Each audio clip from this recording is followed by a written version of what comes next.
Hey peoples, this is another movie review of the Netflix film The Willoughbys. So The Willoughbys is a movie about a family that consists of Tim, Jane, Barnaby, and their horrible parents. One day the kids think of a way to get rid of their horrible parents so they can finally be free of them. And that's the movie. So when the movie started out, I actually struggled to pay attention to what was being said because I was so engrossed with the world and the animation. Most of the movie takes place in the Willoughby house, so I got distracted by all of the items in every scene. I really enjoyed how every room had its own unique feeling and style.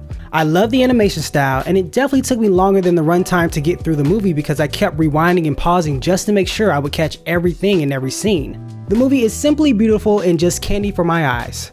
Once I actually tuned into the story of the movie, I thought I was in for something similar to A Series of Unfortunate Events because it's a movie about kids in an unhappy home. I didn't realize that the story was very different and involved the kids getting rid of their parents in a morbid way.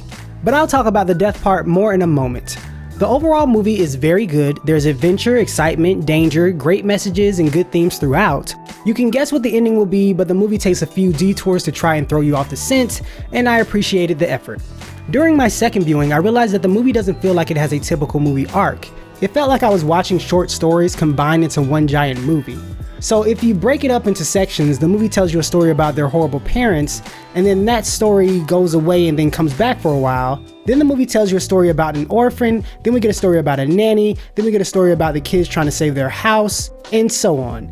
This isn't a bad thing, and it might just be a me thing, but that's how I perceived it. It kind of reminded me of Despicable Me 3 because that movie felt like it had separate stories as well, but they just didn't execute it as well, and that movie felt like they just shoved in random storylines because they didn't have enough material to fill one storyline. Or was that Despicable Me 2? Huh.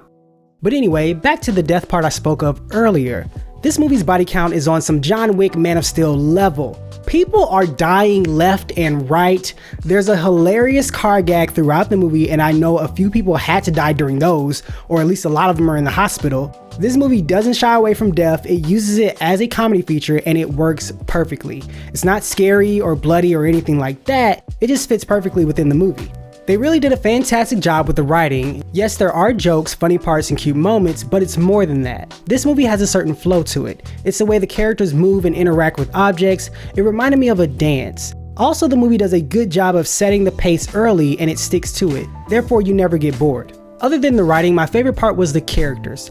I love how every character stayed true to who they were. Yes, some of them learn and grow, but they are still themselves at the core. Parents and kids can use certain characters to have a deep conversation about what a true family is. This movie shows that just because someone is your blood relative, it doesn't mean that they are always good for you or always have your best interest in mind. And the other side of that coin is that just because someone isn't your blood relative, it doesn't mean that they can't be your family. I want to dive deeper into that topic more, but I feel like I'll end up spoiling something, so I won't.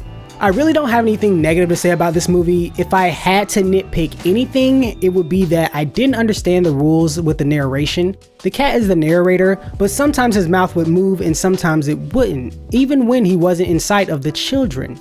Also, Jane's song got a little bit annoying after a while because it was the same tune. But those are the only things that really bothered me. For the most part, I absolutely enjoyed this movie. I say this is worth watching in theaters, but at matinee prices. It's beautiful, funny, and just an all-around entertaining watch. Side note, Ruth looks absolutely adorable in her puffy onesie. Sadly, I couldn't find a video clip of her in her onesie for this review, but when you watch the movie, you'll see it. She's adorable. And FYI, there is an extra scene after the credits with the cat. But that's all, peoples. Let me know what you think. Thanks for listening. Whatever. God bless. Have a good day. I'll talk to you later.